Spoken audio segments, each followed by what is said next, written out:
Labas rytas, mėlyje, labas rytas. Gražus rytas, lietus palėjo. Ir dabar gavau tokį žinutę gąsdinti. Audra, reikia bėgti, reikia slėpti visą dieną. Žinokit, jau nusibodo. Gąsdinamai. Kas tie per žmonės, kurie neduoda žmonėms ramybės? Kas jiems galvoja, kas? Nėra smegenų išvis, nėra. Nėra išvis smegenų. Žinokit, reikia jau su tokiais žmonėms jau daryti kokią tai tvarką. O tie, kurie tiki, bijo ir nežino, ką daryti, serga. O jiems labai gerai, kad žmonės serga. Kuo daugiau susirgimų. Ir paskui žmonės miršta. Tai va, mėlyje, nebijokit, netikėkit, paprastas lietutis praėjo ir džiaugtis. Gyvenimu reikia. Reikia darbų daryti, kad turit kokių planų, išeikit ir kvėpuokit gerų orų.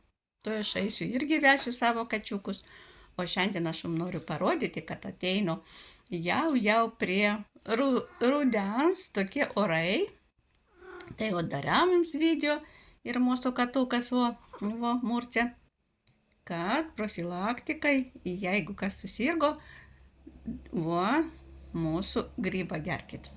Naikina kardusepsą, naikina visus virusus, imuninę stiprina, vyram padeda su vyrų problema ir būsit visada, turėsit fizinės formos tokios, jėgų turėsit daug, jums tas grybas inkstus sutvarkys, šlapimo pūslės sutvarkys visą, kas serga dabar, ypač jaunimas, ir taip daug žmonių kreipiasi. Pūslė jo skauda, inkstai. Pirma pagalba, natūralus antibiotikas. Jisai nekenkia nei inkstam, nei kepenim, niekam. Tik padeda ląstelę mūsų atnaujinti.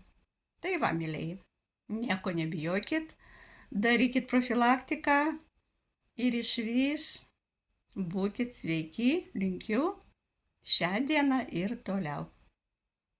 Ate, mėlyje, iki susitikimo. Ate.